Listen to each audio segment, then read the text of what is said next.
Tonight, All those in favor? a legislative committee votes down an attempt to investigate claims of harassment in the legislature. How over 50 Saskatchewan communities are coming together to support a major potash mine project. And virtual reality brings Buffalo from the past to a present-day Regina Park. This is CBC Saskatchewan News.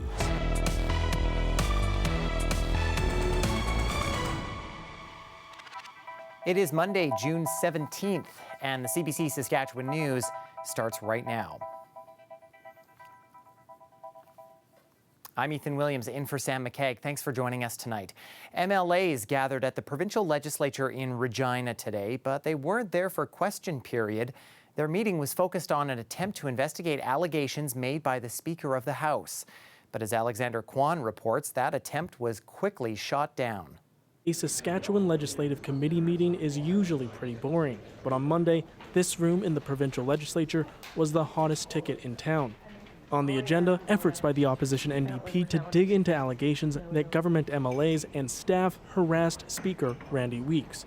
But in a legislature with a Saskatchewan party majority, the numbers just didn't work in the NDP's favor. All those in favor of the motion? Opposed? Defeated? An attempt to have an independent investigator look into the allegations of bullying was voted down, while an attempt to have Minister Jeremy Harrison testify about bringing a gun into the legislature was amended by government MLAs. The result was not what the NDP wanted. I wish I could say I was surprised. I'm disappointed, but I'm not surprised. We've seen this as a pattern of conduct from a government that doesn't think the rules apply to them, that doesn't live up to their commitment to transparency and to accountability. Government MLAs say there is a process that should be followed. That involves making a complaint under the legislature's anti-harassment policy. If the Speaker determines he wishes to, he could do that today and the process would start. It goes to the intake officer, who's the law clerk.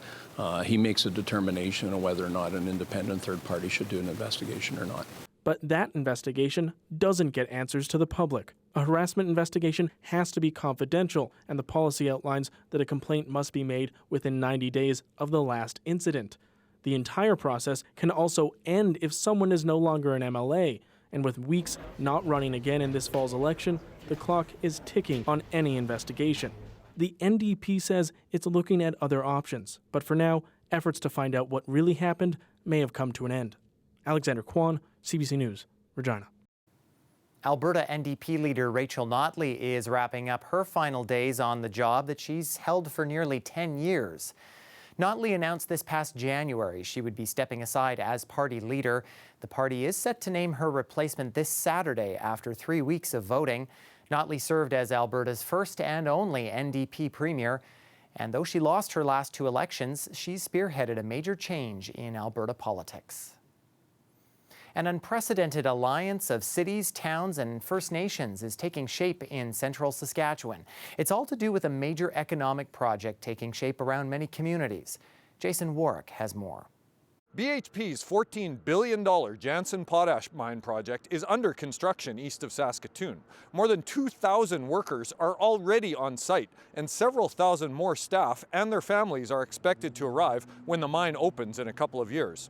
That's why leaders from more than 50 cities, towns, and First Nations across this region have come together to maximize the benefits and avoid the pitfalls of this massive development. I think everybody's just been overwhelmed at the amount of cooperative spirit and real partnerships that we can envision coming out of this between municipality to municipality, but municipality to First Nation as well. The group calls itself S46. S is for sylvite, the key ingredient in potash, and 4-6 is named after the treaty territories involved in the project. Day says it's the first time many of these groups have ever talked to each other. They got together recently in Humboldt and decided housing was their top priority. The group's president says the partnership has helped them to see they have more in common than they thought. But there's also conversations outside of that where, it's really about relationship building and all terms of different types of governments working together.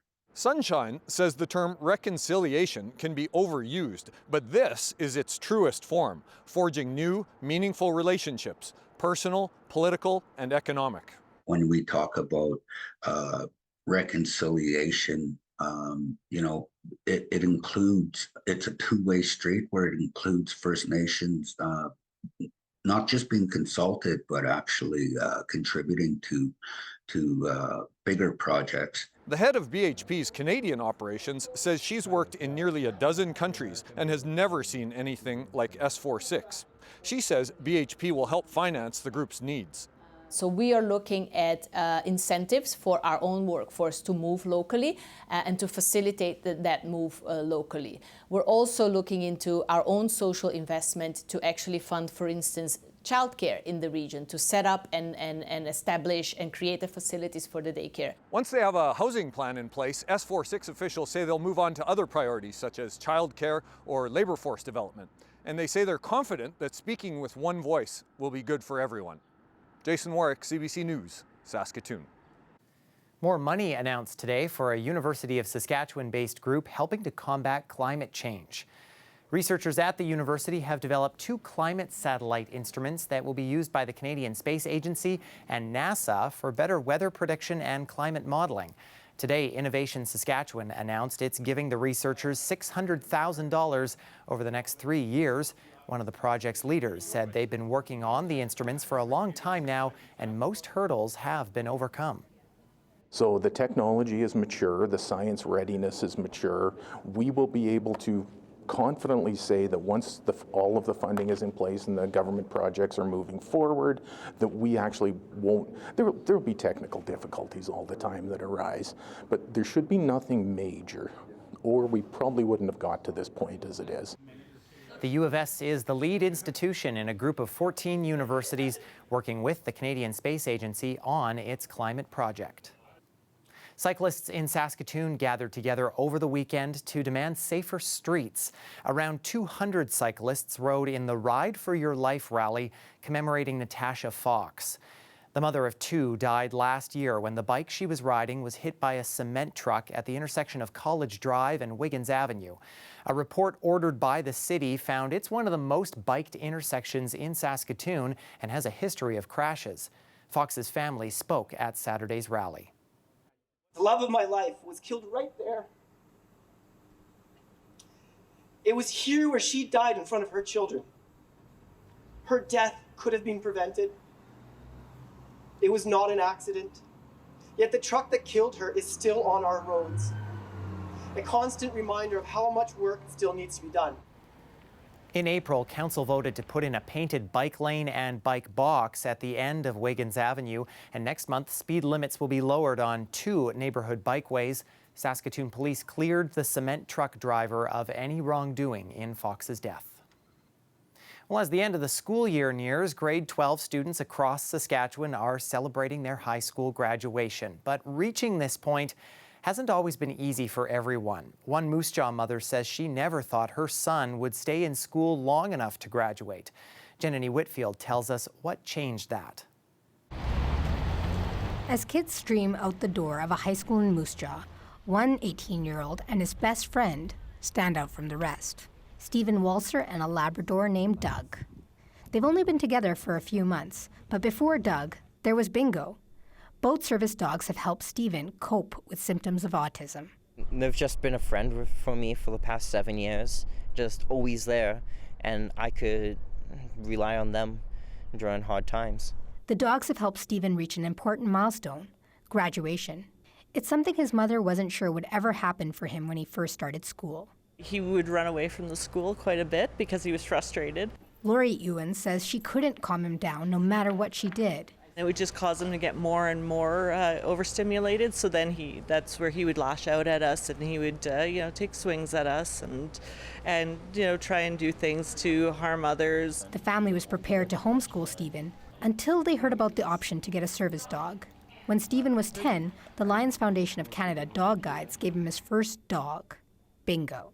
Just the two of them, the first time they saw each other, it was just instant love. They just, Stephen went down onto the ground, gave Bingo a big hug, and Bingo just gave him tons of kisses, and they were inseparable from that point forwards. Support dogs are trained at a cost of $35,000 and supplied for free to people who qualify. Bingo is retired now, But Doug also knows how to calm Stephen down when he's agitated. Stephen's able to concentrate better in school and navigate social situations. And now he's looking forward to graduating, then studying engineering at the University of Saskatchewan in the fall. It means a lot because it shows all my hard work and fighting through this adversity past few years has finally paid off. Good boy. When Stephen crosses the stage for his high school graduation, Doug will be right by his side, ever the loyal companion. Jenny Whitfield, CBC News, Moose Jaw. Final play. He makes it. They win. He made it. Saskatchewan wins.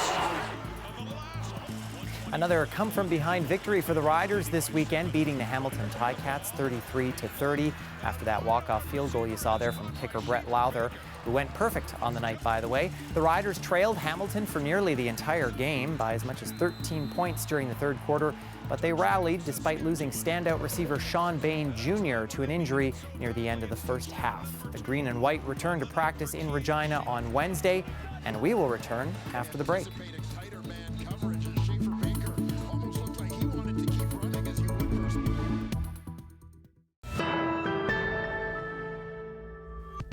Welcome back. The official start of summer is still a few days away, but heat records are already being forecast across much of North America. We want to be clear, this is extremely hot for June, and New Yorkers should not underestimate the heat.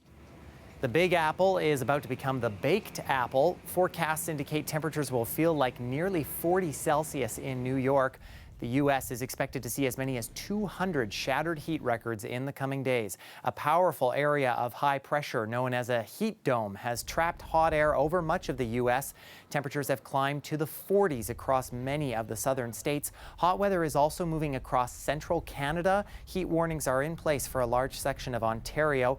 Quebec and New Brunswick can expect high heat and humidity later in the week. This weather update is brought to you by Crestview Chrysler Dodge Jeep Ram, proud member of the Capital Automotive Group.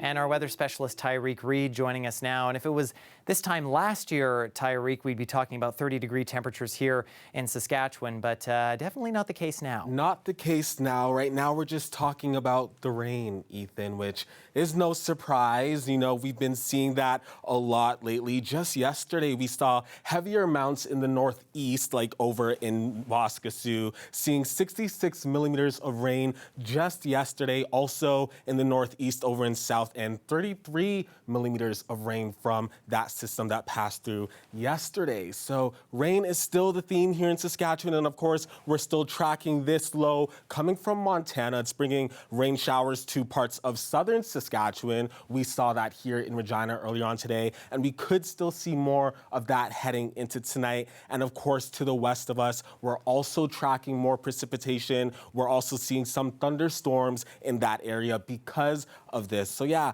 not done with the rain just yet. And of course, no heat over here as well. We're seeing temperatures well below seasonal throughout most of Saskatchewan, only sitting at 4 degrees over in Stony Rapids. As we head down south, we're seeing temperatures right now in Regina around 9 degrees. That's sweater weather. Yeah, so in Saskatoon, also seeing temperatures around 15. We want to be around 23 degrees for this time of the year. Heading into tonight, we'll see that system of low pressure continue to make its way east. Heading into tomorrow, we'll still be met with pockets of rain showers throughout the north and even a little bit down south to the west.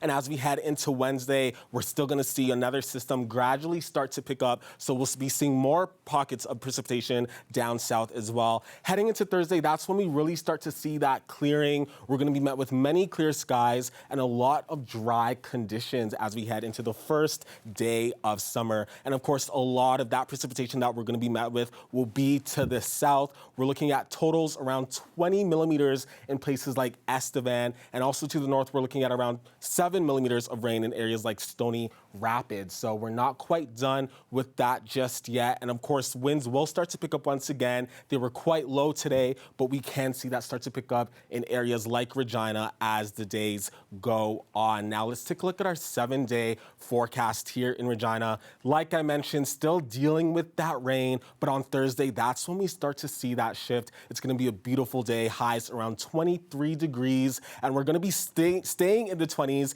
as the days go on. We're going to be met with some more rain on Friday and Saturday with the potential for thunderstorms as well, but that will head out as we head into the week ahead. In Saskatoon, drier conditions up ahead. Still sitting below seasonal tomorrow, but things do take a change on Thursday and for the rest of the week ahead with the potential of a thunderstorm on Friday. But for now, Ethan, we're almost there. We just want to get to Thursday. Yeah, more of that sweater weather for the next couple days. Sweater weather for sure. I love it. All right. Thank you, Tyreek. No problem.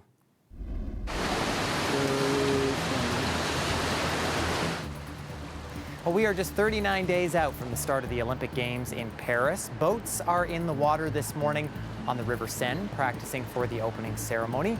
And you can see in some other spots, other preparations ahead of the Games. Seating set up on the bridges for people to watch the action on the water. Yes, 10,500 athletes, not marching into a stadium, but sailing down the river. Stay with us. We're back after the break.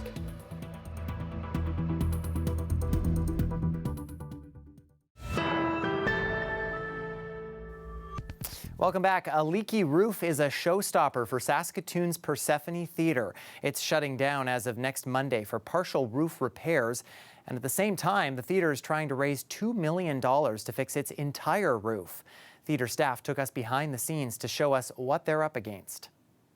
So up here, we are 60 feet above the stage of the Relco Radio Hall. And as you can see, we are covered with tarps, with kiddie pools, with sub pumps, buckets. So right over here underneath the tarping, up here is one of the most problematic leaking areas. The Ramey Art Center has been struggling with roof issues and leaking and pooling for more than a decade. We have had continual leaks and pools after snowfalls, snow melts, massive rainstorms like what we've been experiencing this past spring. For close to a decade, we have been doing makeshift patchwork with a number of kiddie pools, sub pump, and incredible production staff who have taken it upon themselves to come up to the fly tower 60 feet above the stage and continually remove water from the pools to ensure that they don't continue to leak onto the stage more than they had previously. Does it have a bit of a psychological effect thinking about that all the time and having to think about that all the time? It does, for sure. I mean, you know, even at home at night, it's like, oh, I wonder how much water's come in. Oh, it's raining really hard right now. Should I get up and go down to work and check on things? And that. So yeah, you're thinking about it all the time, especially during bad weather. We did undertake some significant patching last year just to help us get through this winter. And while it's helped, it has not solved the problem. We realized the show could not go on when the rain and the snow melt and the leaks were becoming more than pools, but significant flooding. We hit a point over almost a decade of patching that patching was no longer sufficient. It required a much more permanent fix. We had a number of contractors come in and do a roof assessment to assess the damage of the roof.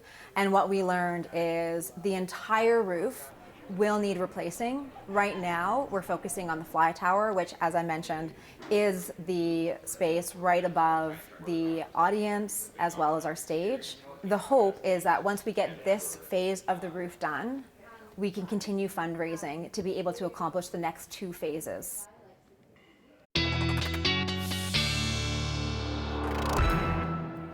All right, and here's hoping, Tyreek, that things will be a little bit drier for folks up there.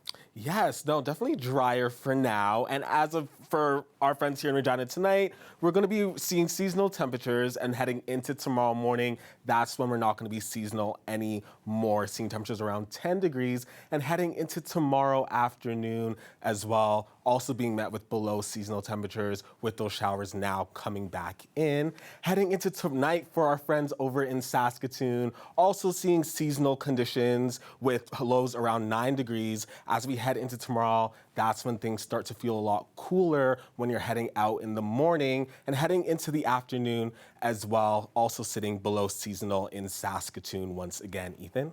All right, bundle up again, I guess, then. All right, thank you, Tyreek. No problem. And before we go tonight, Buffalo will be roaming a Regina Park tomorrow, virtually, that is. A new app is launching that allows people to walk around the park and see virtual buffalo while listening to traditional stories and teachings about the animal. Darla Panes has more. The app is called Buffalo Futurism. The idea was inspired by the buffalo effigy at Regina's Mamo Wimiweo Tongmoen Park, formerly known as Region Pool Park.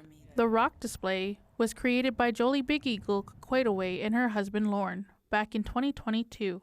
17 boulders were placed around the park, and they form a giant buffalo when seen from above. Digital media creator Evie Johnny Ruddy heard the artist speaking about the buffalo effigy and had an idea. When she was talking about it, she was imagining bringing back the buffalo and creating, she envisioned this larger-than-life spirit in the park. And as I was listening to her speak, I was thinking, oh, we could do this with augmented reality. Big Eagle Quaitaway says the Buffalo Futurism app brings traditional storytelling with a modern twist. App users can see virtual buffalo running in the park. They will be able to listen to stories and traditional teachings as they walk around. For me, that would be reconciliation. The buffalo would return to the land in full force. The app was a collaboration between Ruddy and Commonweal, a Regina nonprofit organization dedicated to bringing art to communities. I think it's a good way to kind of bridge that traditional and some of those old ways of storytelling with, you know, how can we relate to youth today and also the ones that are coming up that are really adept at using their phones and technology, right? So trying to bridge that gap. The app will launch on Tuesday, June 18th at the Mamo Wimiweo Tongmoen Park on McKinley Avenue, close to Region Pool, between 1:30 and 3 p.m. Those involved say they hope the project can challenge colonial narratives in Saskatchewan by honoring the past in a futuristic way. Darla Panes, CBC News, Regina. Very cool project. And that is it for us tonight. For news anytime, you can always head to cbc.ca/Sask, subscribe to the CBC Saskatchewan YouTube channel, or download the CBC News app. Thanks so much for watching. Have a great night.